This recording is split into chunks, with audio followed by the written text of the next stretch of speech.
ya. O bir ses öğreli. Ona kararlı geçirsin.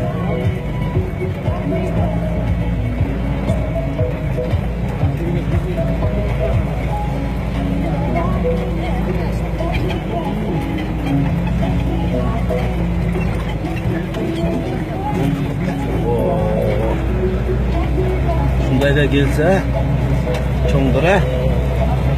Ana geçkileri görüp.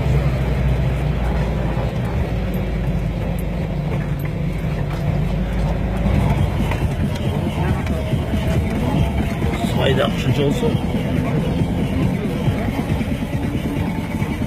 Bu traktor gizine çalıyor.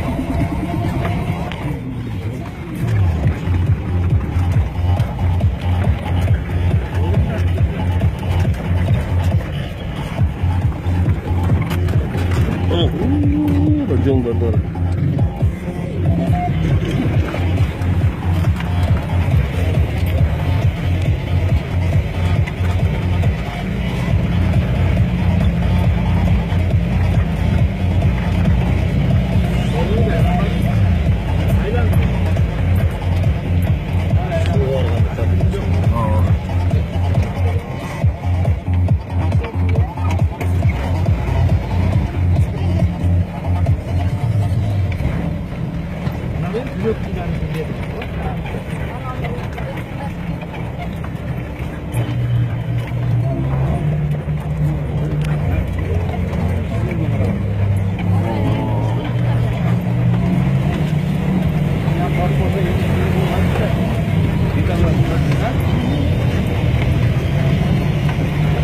Su bir sebep var mı? Çaya da saç değil.